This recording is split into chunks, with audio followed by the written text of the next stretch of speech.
உங்கள் டாக்டர் செந்தில்குமார். எல்லோரும் எப்படி இருக்கீங்க? எல்லாருக்கும் தமிழ் புத்தாண்டு வாழ்த்துக்கள். கேரளா சகோதரர்கள் நண்பர்களுக்கு விஷு வாழ்த்துக்கள்.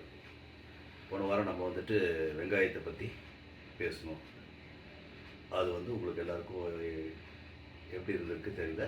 பட் இந்த வாட்டி தயிரை பற்றி சொல்ல போகிறேன். நான் வெறும் தயிர் எல்லாமே பார்த்திங்கன்னா காலையில் வெறும் வயிற்று எடுக்கிறது. இப்போ நீங்கள் நினச்சிக்கலாம், என்னடா வெங்காயம் சொல்கிறாரு, தேன் சொல்கிறாரு, தயிர் சொல்கிறாரு அப்படின்னு சொல்லிட்டு. ஒரு சீசன் இது. ஆக்சுவலாக பார்த்திங்கன்னா ஒரு 48 டேஸ் தயிர் எடுக்கணும். அதுக்கப்புறம் ஒரு 48 டேஸ் வெங்காயம், அந்த மாதிரி தான் எடுக்கணும்.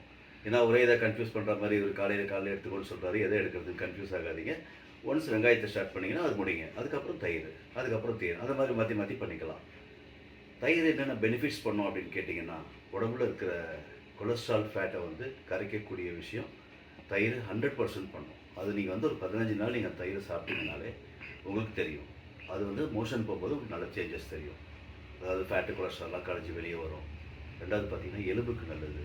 போன்ஸுக்கு நல்ல ஸ்ட்ரென்த் கொடுக்கும். அதே மாதிரி நரம்புக்கு ரத்த ஓட்டத்தை நல்லா பண்ணும்.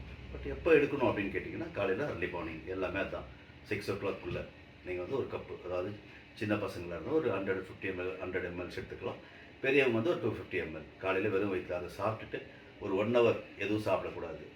இதோட பெனிஃபிட்ஸ் என்னன்னு பார்த்தீங்கன்னா, நீங்கள் ஃப்யூச்சரில் தெரியும் உங்களுக்கு. ஒரு 10 days 15 days எடுத்தீங்கனால தயிர் என்னெல்லாம் செஞ்சுட்டு இருக்கு. அதுவும் நல்ல இம்யூனிட்டி கொடுக்கும். நோய் எதிர்ப்பு சக்தியை தயிர் நல்லா கொடுக்கும்.